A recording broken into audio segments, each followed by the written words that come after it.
அனைவருக்கும் என் இனிய வணக்கம். நாம இன்னைக்கு பல அற்புதங்கள் நிறைந்த ஒரு கோவிலை பற்றி தான் பார்க்க போகிறோம். அந்த கோவிலுக்கு போகிறவங்களுக்கே இது போல் அற்புதங்கள்லாம் இருக்குதுன்னு தெரியாமல் பார்க்காம வந்துடுறாங்க. அது மற்றவங்களுக்கு தெரியணுன்றதுக்காக தான் இந்த வீடியோவை நான் எடுத்து போட்டிருக்கேன். வாங்க வீடியோக்குள்ளே போகலாம். வேலூர் பாலமதி கோயிலில் ஒவ்வொரு கிருத்திகைக்கும் தேர் இழுக்கிறாங்க. அதைத்தான் நீங்கள் பார்த்துட்ருக்கீங்க. அதுலேயே ராமகிருஷ்ண சாது அவர்களுடைய திருவுருவச் சிலையும் கூட இருக்குது. பிள்ளையார் தரிசிச்சுட்டு அப்படியே இடவலமாக வந்தோம் அப்படின்னா இங்கே ஒரு கல்யாண மண்டபம் இருக்குது. அந்த கல்யாண மண்டபத்துக்கு இடது பக்கத்தில் இந்த மாதிரி ஒரு படிக்கட்டு போகும். அதில் பாதாள முருகர் இருப்பார். அந்த ஆறுமுக பெருமானை சுற்றி கார்த்திகை பெண்கள் இருக்கிறாங்க. அதுக்கு பின்னால் முருகர் பஞ்சலோக சிலையில் வள்ளி தெய்வ யானையோட ஆறுமுக பெருமான் காட்சி அளிக்கிறாரு. அழகான விதான கோலம் பார்க்குறோம். முருகருக்கு வலப்புறம் ஒரு சுனையும் இடப்புறம் ஒரு சுனையும் இருக்குது. அங்கங்கே பூதகணங்கள் இருப்பது போல் வடிவமைச்சிருக்காங்க. பாருங்கள், ரொம்ப அழகாக இருக்குது. விசேஷ நாளில் நிறைய ஜனம் வந்ததுன்னா இந்த வெளியில் போகிறதுக்கு ஒரு படிக்கட்டும் இறங்கி வர்றதுக்கு ஒரு படிக்கட்டுமா வச்சுருக்காங்க. இப்படி ஒரு சன்னிதானம் இருக்கிறது நிறைய பேருக்கு தெரியலைங்க. வேலூரில் இருக்கிறவங்களுக்கே தெரியல. ஏன்னா அந்த வாசல் படி ரொம்ப குறுகியதாக இருக்குது. அந்த வாசல் படிக்கு மேலே எந்த தலைப்புமே இல்லை. இது இந்த சன்னிதானம்னு சொல்லியிருந்தா நிறைய பேர் போயிருப்பாங்க. அது என்ன ஆஃபீஸ் ரூமோ இல்லை வேறு ஏதாவது ரூமோ போகலாமோ போகக்கூடாதுன்ற பயத்திலே எல்லாரும் இருக்கிறாங்க.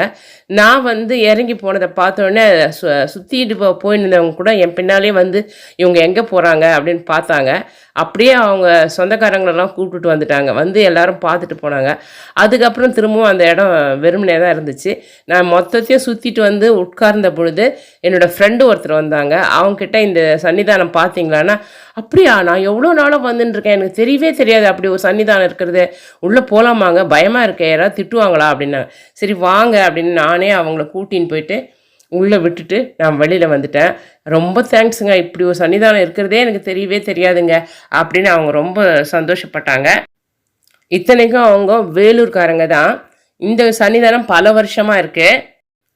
அது மட்டும் இல்லாமல் ராமகிருஷ்ண சாதுனுடைய சமாதியும் அதுக்கு மேலே ஒரு பெரிய சிவலிங்கம் கட்டியிருக்காங்கன்றது கூட அவங்களுக்கு தெரியலை.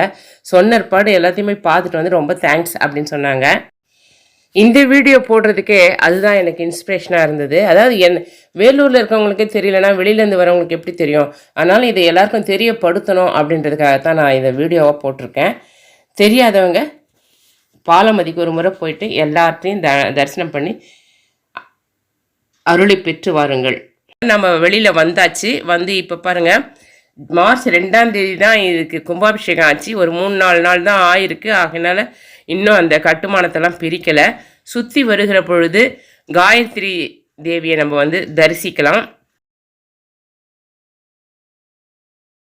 அடுத்து சாய்பாபா, நால்வர் பெருமக்கள், மாணிக்க வாசகர், பூண்டி மகான், விசிறி சாமியார்,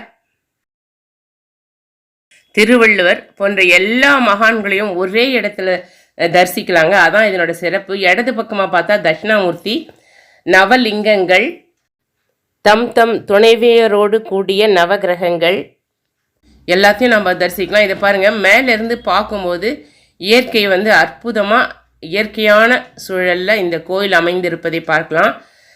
ஸ்ரீ ராமகிருஷ்ண சாது அவர்களை சமாதி வச்சிருக்கிற இடத்துல தான் அதுக்கு மேலே இவ்வளோ பெரிய லிங்கத்தை நிர்மாணம் பண்ணியிருக்காங்க. இப்போ நம்ம இறங்கி கீழே வந்துட்டோம்னாக்கா இந்த முருகரை நம்ம இதில் தரிசிக்கலாம். 29 அடி உயர முருகரை நம்ம இங்கே நல்லா தரிசிக்கலாம்.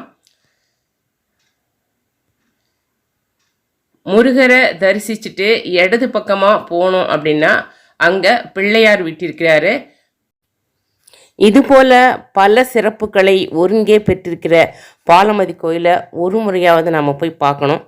அடிக்கடி பார்த்து தரிசனம் செய்து அருளை பெறலாம் என்று சொல்லி இந்த பதிவினை நிறைவு செய்கிறேன்.